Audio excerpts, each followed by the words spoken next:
Bien bonjour, aujourd'hui nous sommes le samedi 7 mai et nous recevons aujourd'hui Jean-Luc Guedjou. Jean-Luc, bonjour. Bonjour. Donc vous faites, comme on l'a vu, de la peinture? Bah oui, à mon temps perdu, hein. Je fais un peu de temps peinture, perdu. oui, à temps perdu. Bon, sans prétention, mais simplement pour me détendre et puis passer du bon temps devant une toile blanche au départ. J'aime bien quand elle est rouge, verte, bleue, elle est parée de tous les éléments qu'on aime faire, quoi. C'est ça la peinture. Et par contre, l'envie de peindre vous vient de... À quel moment vous avez eu envie de peindre? Comment ça se passe? C'est tout jeune, hein. Comme je l'avais expliqué, c'est un monsieur qui m'avait... J'aimais bien dessiner quand j'étais môme, et c'est un monsieur qui était peintre lui-même, un très bon peintre. Il était aux Indépendants à Paris. Les Indépendants, chacun sait que les Indépendants, c'est une très bonne école de peinture. Et bon, bah, il m'a fait faire quelques petites expositions dans des mairies diverses, où j'ai eu des prix de dessin du reste, prix de peinture et dessin. Mais pour les jeunes, hein, parce que j'étais jeune, j'avais 12 ans, 13 ans. Et j'ai peint jusqu'à 24, 25 ans. Et puis après, bah, la vie, le mariage, tout ça, j'ai occulté tout ça pendant un bon bout de temps. Et je m'y suis remis un petit peu avant la retraite, quand même, je dois dire. Je me suis remis 5-6 ans avant la retraite. J'ai fait quelques tableaux et je me suis arrêté. Et à la retraite, bah, j'ai repris ça avec ma femme. Bon, elle fait un peu d'aquarelle. Et bah, moi, vraiment, j'ai vraiment envie de peindre maintenant. Et surtout que j'ai vu des modèles aujourd'hui même. J'ai trié des modèles avec des belles couleurs qui sont un peu surréalistes, mais qui restent du figuratif hein, quand même. Hein. Mais des belles couleurs où j'ai envie de mettre des violets, des pourpres, des roses. Ça me plaît, là, j'ai envie de faire des choses qui soient un peu, je dirais, riches en couleurs. Voilà. Vous restez dans le figuratif? Ah oui, oui, pour l'instant, je reste en figuratif, mais je vais essayer de décaler les couleurs, c'est-à-dire, je ne fais pas un arbre forcément vert, il ne sera pas forcément rouge non plus. Oui, du décalé, quoi. Il sera décalé en fonction de la lumière du jour ou le soir. J'ai vu que souvent le soir, il y a du pourpre, il y a du violet avec les couchers de soleil, des infrarouges qu'on voit. On peut supposer des infrarouges, hein, parce qu'on ne les voit pas les infrarouges, mais on peut les supposer. Et moi, je pense que c'est quelque chose qui va donner un petit attrait à ma peinture différent du figuratif que j'ai toujours fait. Voilà. Par contre, dans votre vie professionnelle, non, vous avez été amené à faire de la peinture, ça n'avait rien à voir avec Non, la vie si, professionnelle. vie professionnelle, moi j'étais dessinateur en bâtiment et architecture. Donc, Quand même des croquis. ah oui, je faisais pas mal de croquis, oui. Ah, voilà. Donc vous n'avez quand même pas lâché le crayon pendant tout ça. Non, ah ben non, de toute façon, Vous non. restez, Non, c'est vrai que j'ai fait des perspectives avec des couleurs aussi. Bon, à l'époque, il n'y avait pas la 3D parce que j'étais pas sur ordinateur, parce que maintenant, on appuie sur un bouton. Une maison, on l'a fait en 2 minutes, hein, dans tous les sens. Non, à l'époque, il fallait qu'on fasse des perspectives et puis des vues de face, des vues de dessus. Donc c'était vraiment, pour les entrepreneurs, les maçons, quelque chose d'utile, un plan. Bien sûr. Bah, C'était des plans. Hein. C'est sûr. Par contre, vous étiez sur Paris, c'est bien ça? J'étais en région parisienne. Qu'est-ce qui vous a fait venir en Provence? Ben, la Provence, on était accrochés en Provence parce qu'on avait au Canebière un petit mobil-home avec une piscine. On était vraiment très très bien. Et puis on s'est dit, on a le cul entre deux chaises, c'est le mot. Qu'est-ce qu'on fait? Arrive à la retraite, on saute le pas, ou on reste à Paris pour faire nos loisirs, ou alors on vient dans le Midi parce qu'on faisait tout à moitié. On faisait à moitié les choses ici, à moitié les choses en région parisienne. Alors on a décidé de vendre à Paris, Faire le pas. et de faire le pas, et de s'installer dans notre région, maintenant, on peut dire notre région, une fort belle région, verdoyante. Contrairement à ceux qui ne connaissent pas la Provence, c'est verdoyant. En ce moment, nous, on a beaucoup d'eau, par rapport à ceux du Nord qui n'ont pas d'eau. Donc c'est un beau pays avec des montagnes, de la neige à 60 km d'ici. Et par contre, ça vous inspire un peu plus la Provence pour la peinture? Ah, tout à fait. Vous pouvez peindre à l'extérieur aussi, non? Plus facilement? Alors j'ai décidé de le faire un jour au moins, oui, ça je le ferai. Il y a une question aussi de temps, de disposition, parce que je m'occupe aussi de loisirs. Je suis animateur de marche et puis en même temps je m'occupe du tennis, donc il faut beaucoup de temps. Sportif. Ouais, sportif à mes heures.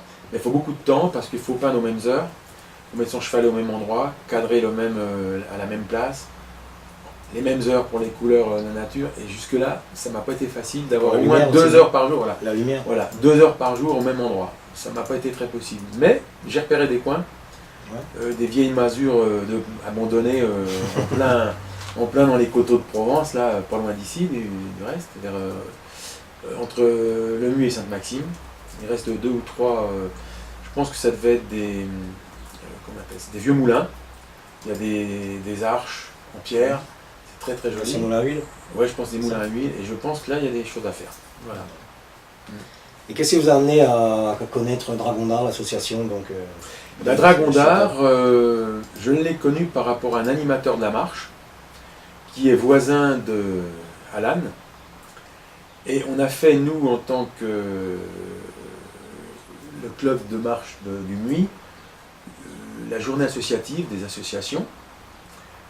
J'étais là ce jour-là et j'ai vu Alan qui avait des toiles devant lui, un beau stand, et qui récoltait le fruit de sa passion, c'est-à-dire qu'il nous a permis de s'inscrire dans son association, Dragon d'Art.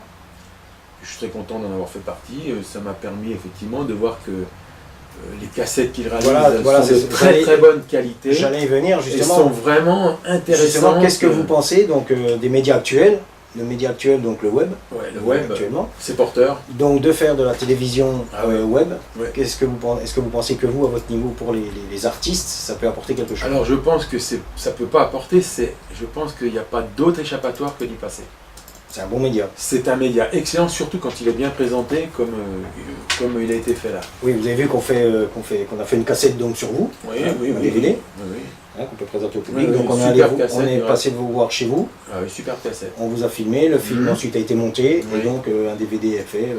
Tout à fait, très très bien réussi. Moi personnellement je l'ai montré à des amis qui, pour eux, c'était vraiment des pros du média. Et n'oublions pas aussi que vous exposez à l'heure actuelle donc à la table de Martine, c'est ça? Oui, à Draguignan, un petit restaurant sans prétention. Encore une fois, c'est vraiment pour le plaisir de dire on fait une petite expo entre copains.